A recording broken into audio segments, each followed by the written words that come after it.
Dalam video ini saya akan memaparkan koneksi antar materi modul 1.4 yaitu tentang budaya positif. Seorang guru harus memiliki kemampuan mewujudkan budaya positif di sekolah. Ada 3 motivasi perilaku manusia. Yang pertama, untuk menghindari ketidaknyamanan atau hukuman. Yang kedua, untuk mendapatkan imbalan atau penghargaan dari orang lain, validasi tindakan yang salah. Lalu yang ketiga, menanyakan keyakinan.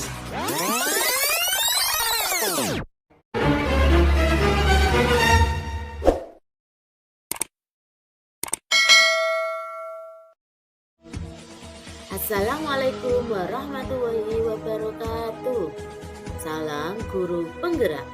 Tergerak, bergerak, menggerakkan. Ibu dan bapak guru hebat, saya Widayatul Ummah, calon guru penggerak angkatan 8 dari Kabupaten Rembang. Dalam video ini saya akan memaparkan koneksi antar materi modul 1.4 yaitu tentang budaya positif. Seorang guru harus memiliki kemampuan mewujudkan budaya positif di sekolah. Kita dapat melaksanakan budaya positif dengan menerapkan disiplin positif dan nilai-nilai kebajikan. Memahami motivasi perilaku manusia yang berkaitan dengan hukuman, penghargaan, dan restitusi. Pembuatan keyakinan sekolah atau kelas, pendalaman konsep pemahaman 5 kebutuhan manusia, lalu penerapan segitiga restitusi dengan posisi kontrol dalam menyelesaikan masalah. Disiplin positif. Dalam menciptakan lingkungan positif, yang perlu kita tinjau kembali adalah penerapan disiplin di sekolah. Kata disiplin kebanyakan orang menghubungkan dengan kata tertib, kepatuhan pada peraturan, dan hukuman. Menurut Ki Hajar Dewantara, untuk menciptakan murid yang merdeka, syarat utamanya adalah harus ada disiplin yang kuat. Disiplin yang dimaksud adalah disiplin diri yang memiliki motivasi internal. Disiplin diri juga mempelajari bagaimana cara kita mengontrol diri dan menguasai diri untuk memilih tindakan-tindakan yang mengacu nilai-nilai kebajikan universal dan memiliki motivasi intrinsik bukan ekstrinsik untuk tujuan mulia. Nilai-nilai kebajikan universal. Nilai-nilai kebajikan adalah sifat-sifat positif manusia yang merupakan tujuan mulia yang ingin dicapai sebagai individu. Nilai-nilai kebajikan universal diantaranya yang pertama, profil belajar Pancasila. Yang kedua, IBO atau PIP atau sikap murid. Yang ketiga, 9 pilar karakter. Yang keempat, petunjuk seumur hidup dan keterampilan hidup. Yang kelima, empati. Yang keenam, proyek nilai-nilai kebajikan. Motivasi perilaku manusia. Ada 3 motivasi perilaku manusia. Yang pertama, untuk menghindari ketidaknyamanan atau hukuman. Yang kedua, untuk mendapatkan imbalan atau penghargaan dari orang lain. Yang ketiga, untuk menjadi orang yang mereka inginkan dan menghargai diri dan nilai-nilai yang mereka percaya. Hukuman. Tindakan terhadap suatu pelanggaran pada umumnya berbentuk hukuman. Hukuman bersifat tidak terencana atau tiba-tiba.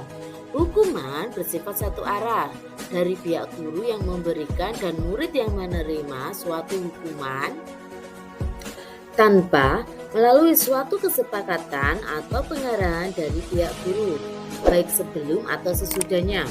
Hukuman bisa berupa fisik maupun psikis. Murid disakiti oleh suatu perbuatan atau kata-kata. Penghargaan. Penghargaan adalah suatu benda atau peristiwa yang diinginkan atau yang dibuat dengan persyaratan. Penghargaan efektif untuk jangka pendek, namun untuk jangka panjang tidak efektif karena akan bergantung pada penghargaan yang diberikan serta kehilangan motivasi diri.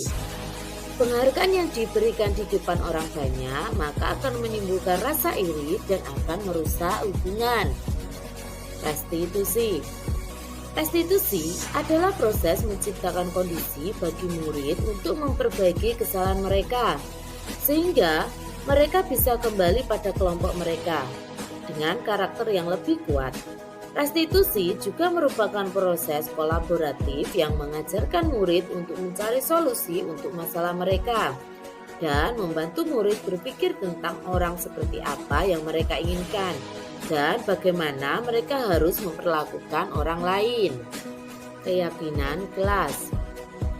Nilai-nilai yang kita sebut sebagai suatu keyakinan yaitu nilai-nilai kebajikan universal yang disepakati secara tersirat dan tersurat, terlepas dari latar belakang suku, negara, bahasa maupun agama. Pada pembentukan keyakinan sekolah atau kelas, murid dapat diajak berdiskusi tentang tanggung jawab dan hak masing-masing warga kelas. 5 kebutuhan manusia. Ada 5 kebutuhan manusia, yaitu yang pertama kebutuhan bertahan hidup, yang kedua kebutuhan untuk diterima, yang ketiga kebutuhan pengakuan atas kemampuan, yang keempat kebutuhan akan pilihan, yang kelima kebutuhan untuk merasa senang. 5 posisi kontrol. Ada 5 posisi kontrol, yaitu yang pertama penghukum, yang kedua sebagai pembuat merasa bersalah, yang ketiga teman, yang keempat pemantau, lalu yang kelima manajer. Selanjutnya segitiga restitusi.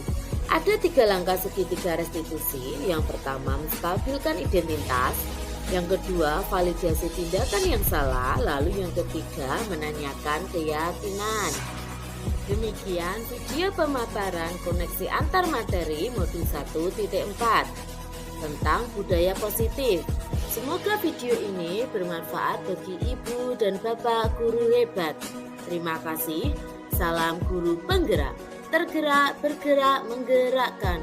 Wassalamualaikum warahmatullahi wabarakatuh.